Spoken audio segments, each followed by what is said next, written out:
और मैं समझता हूँ एक भी रोहिंग्या, एक भी बांग्लादेशी ना है ना होगा। तो अगर खुदा ना खास्ता कोई रोहिंग्या बांग्लादेशी होगा भी तो इनकी गलत बयानी से वो भाग जाएगा। कौन? सपोज एक आदमी उठकर आता है कि मेरा आधार कार्ड है, उसको दाखिला बना के दो, तो आपका काम क्या है कि ला इतना पैसा टेबल के नीचे से दे, ठप्पा मारो और जा। अगर किसी के जज्बात मजरू होते हैं तो कहीं ना कहीं वो गलत है।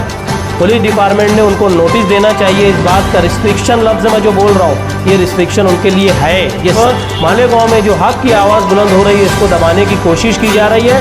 हम डिपार्टमेंट की मजम्मत करते हैं। जैसा कि तमाम शहरियान जानते हैं कि जनवरी महीने से मालेगांव शहर में किरीट सोमैया के ज़रिए इल्ज़ाम लगाया गया था कि यहाँ पे रोहिंग्या और बांग्लादेशी गैरकानूनी ढंग से जन्म दाखिले लेकर रह रहे हैं और आगे के डॉक्यूमेंट बना रहे हैं। इस शिकायत पर महाराष्ट्र सरकार गृह मंत्रालय की जानिब से एक SIT नेमनुत की गई थी। उस SIT नेमनुत करने के बाद से मुसलसल बेगुनाहों को जेलों में ठूंसा जा रहा है, जिसमें मर्द भी और ख़वातीन भी हैं। आज social democratic party of India की जानिब से आप लोगों को मदऊ करने का मकसद ये है कि गुज़िश्ता 2/6/2025 यानी 2 जून को किरीट सोमैया मालेगांव आए थे। हम लोगों ने कॉरपोरेशन के सदर दरवाजे के बाहर एक एहतजाजी मुजाहरा किया था और किरीट सोमैया गो बैक के नारे लगाए थे और ये ऐलान किया था कि अब आगे से जब जब ये मालेगांव में लोगों की भावनाओं को भड़काने की गरज से और मालेगांव को बदनाम करने की गरज से मालेगांव में आएंगे तो social democratic party of India SDPI पूरी ताकत से इनकी मुखालफत करेगी। इसी के चलते आज यानी 8 जुलाई आज मालेगांव में वो कॉरपोरेशन के अंदर आए थे और उनका मकसद यही था कि झूठे और गलत सलत बिना तथ्यों के इल्ज़ाम लगाना और मालेगांव के शहरियान को हरासा करना और उनको परेशान करना। इसी के चलते हम लोगों ने जैसा कि ऐलान किया था, मालेगांव शहर पुलिस डिपार्टमेंट की जानिब से एक दिन पहले हमको रात में नोटिस दी गई कि आप ये धरने आंदोलन वगैरह मत करो, अगर आप लोग करेंगे तो डिपार्टमेंट की जानिब से जो कार्रवाई है इसको फेस करने के लिए आप लोग तैयार रहें। इसके बावजूद भी SDPI के तमाम कैडर्स और ज़िम्मेदारान अपने धरने आंदोलन करने का जो प्रोग्राम था इस पर डटे हुए थे। इसी वजह से कुछ ज़िम्मेदारान को आज सुबह हमारे जो ज़िला दफ्तर है सरदार मार्केट में, यहाँ से कुछ लोगों को गिरफ़्तार किया गया और मुझे अपने घर से गिरफ़्तार किया गया और मज़हर शेख हैं, इनको अपने घर से गिरफ़्तार किया गया। सबसे पहले तो हम इन गिरफ़्तारी को और ये डिटेन करने को हम इसकी मजम्मत करते हैं।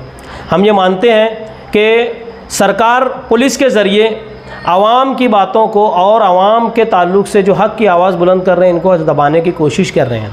क्योंकि देखिए एक सीधी सी बात है कि एक अच्छे नागरिक और एक नंबर शहरी की ज़िम्मेदारी क्या होती है।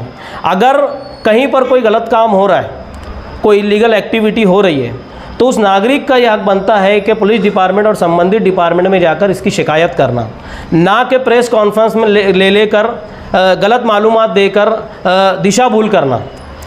मैं सीधा इल्ज़ाम लगा रहा हूँ किरीट सोमैया के ऊपर कि ये मालेगांव जब आए इन्होंने गलत इल्ज़ाम लगाया और डिपार्टमेंट की और प्रशासन की दिशा भूल करने का काम किया।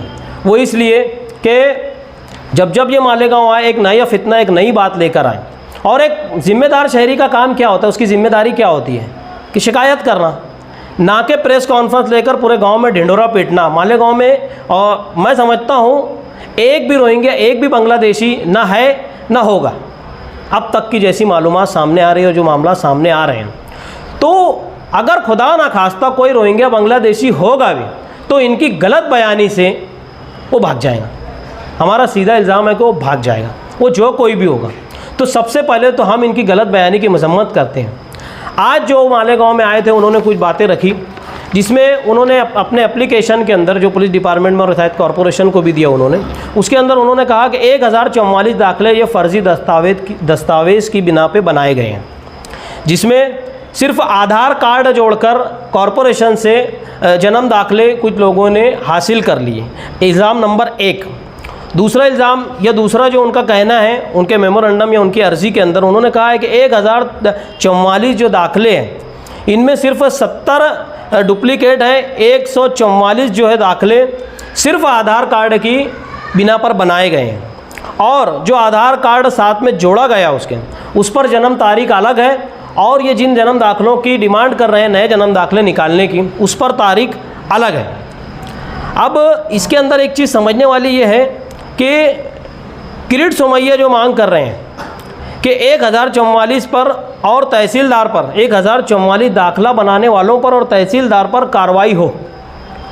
Social democratic party of India का मानना इसके अंदर ये है कि अगर 1044 दाखिले बने उसमें से सही गलत क्या है वो नोटिस देकर एसआईटी चेक कर रही है और जहाँ तक हमारी मालूमात है उसके अंदर कोई भी गलत अभी तक सामने निकल कर नहीं आया, मगर ये कह रहे हैं कि नहीं 1044 पे भी गुना दाखिल हो और तहसीलदार पे भी हो। मगर हमारा ये कहना है, social democratic party of India की डिमांड है कि तहसीलदार, कॉरपोरेशन के जिम्मेदारान और हेल्थ ऑफिसर पर गुना दाखिल होना चाहिए। वो इसलिए कि अगर कोई शहरी, वो XYZ कोई भी हो, अगर वो सिर्फ आधार कार्ड लेकर आता है और ये कहता है कि मुझे मेरा जन्म दाखिला बना के दो, तो क्या कहता है कानून?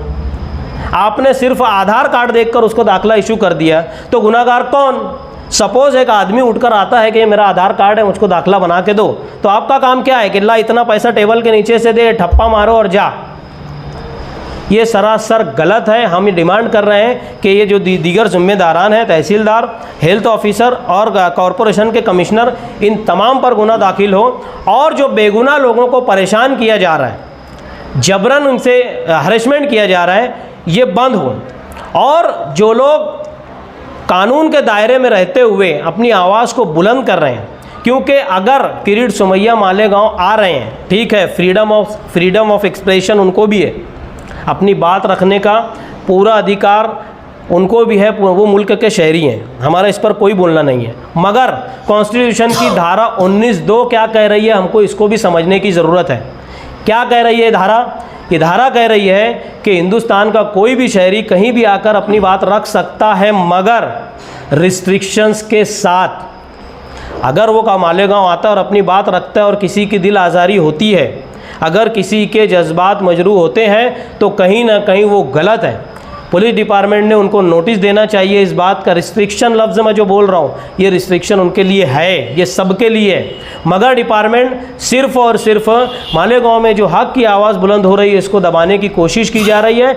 हम डिपार्टमेंट की मजम्मत करते हैं। और कल तक ये लगता था कि जो यहाँ के अधिकारी हैं, तहसीलदार, कॉरपोरेशन के कमिश्नर और हेल्थ ऑफिसर, ये किरीट सोमैया के दबाव में काम कर रहे हैं। मगर आज हमारा ये एकदम सीधा इल्ज़ाम है कि किरीट सोमैया के दबाव में मालेगांव शहर का पुलिस डिपार्टमेंट भी काम कर रहा है। इसकी जितने कड़े अल्फाज में मजम्मत की जाए कम है।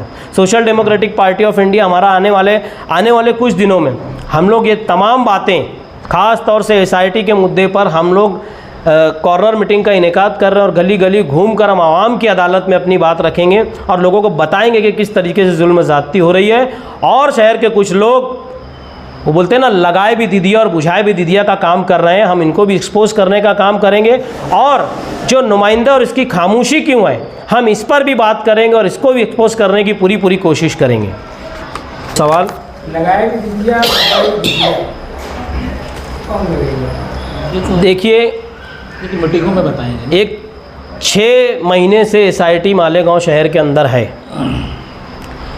जब तक SDPI की एंट्री इस मामले में नहीं हुई थी, तब तक के एक भी धरने और आंदोलन की बात नहीं की गई। जैसे ही हम लोग मैदान में, यानी SDPI की एंट्री हुई, तब से ये मिले सुर मेरा तुम्हारा वाली बात शुरू हो गई। इससे पहले जब हम लोग ने आंदोलन किया था कॉरपोरेशन के पास, उसके दूसरे या तीसरे दिन मेरे ख्याल से प्रेस कॉन्फ्रेंस लेकर ये बात कही गई थी कि हम शहर में बड़ा आंदोलन करेंगे। अब 14 तारीख की बात आ रही है, तो 6 महीने से कहाँ थे? हमारा सवाल है, 6 महीने से आप लोगों ने क्या किया? आगे कुछ दिन के अंदर, मुहर्रम की वजह से हम लोगों ने हमारा प्रोग्राम थोड़ा आगे पीछे किया है। 2-3 दिन के अंदर इंशाअल्लाह हम लोग ये तमाम बातों को लेकर अवामी अदालत के सामने पेश होंगे। और SIT के मामले में हमारे रियासती ज़िम्मेदारान मालेगांव बहुत जल्द आने वाले हैं और इन तमाम मामलात को लेकर एक बड़ी प्रेस कॉन्फ्रेंस भी होगी और एक बड़ा प्रोग्राम भी होगा इंशाअल्लाह।